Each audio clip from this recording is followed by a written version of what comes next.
हरे कृष्णा। ओम नमः शिवाय।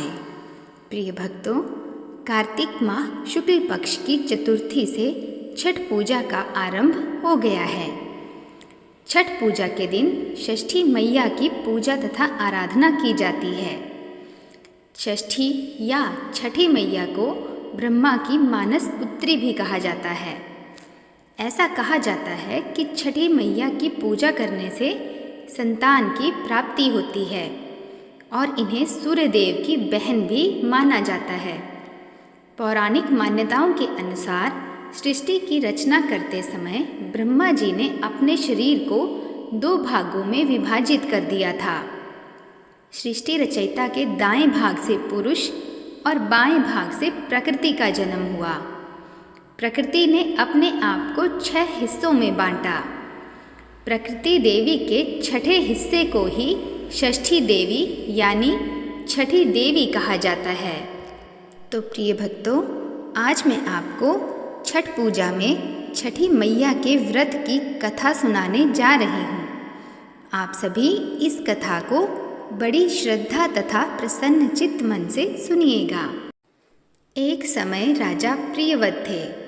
विवाह के काफ़ी समय तक उनको कोई संतान नहीं हुई। उनको इस बात की पीड़ा सताती रहती थी।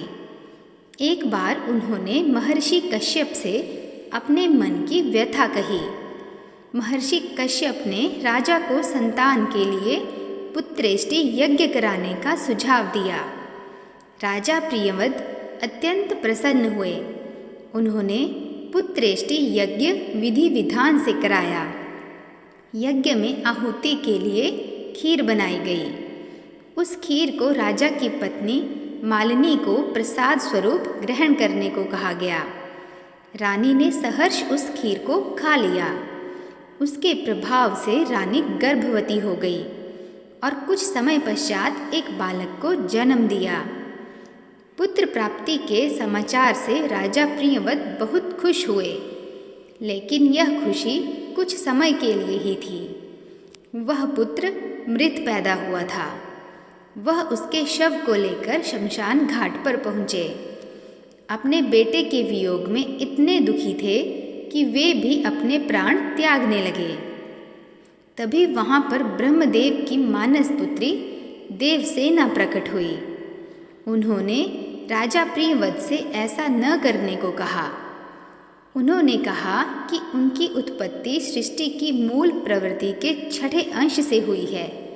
इस आधार पर उनका नाम षष्ठी है। तुम षष्ठी की पूजा करो तथा इसके बारे में प्रचार करो। माता षष्ठी की आज्ञा के अनुसार राजा शमशान से चले गए। फिर कार्तिक मास के शुक्ल पक्ष की षष्ठी तिथि को उन्होंने नियम पूर्वक षष्ठी माता का व्रत किया और उनकी पूजा अर्चना की। षष्ठी पूजा के प्रभाव से राजा प्रियव्रत को पुत्र रत्न की प्राप्ति हुई। तो प्रिय भक्तों, आशा करती हूँ कि षष्ठी मैया के व्रत की यह कथा आपको अत्यंत पसंद आई होगी। आप सब भी प्रेम से बोलिए जय षष्ठी मैया की। यदि आपको यह कथा पसंद आई हो तो चैनल को लाइक, शेयर तथा सब्सक्राइब अवश्य कीजिएगा। मिलते हैं नेक्स्ट वीडियो में। तब तक के लिए जय श्री कृष्णा। नमस्कार।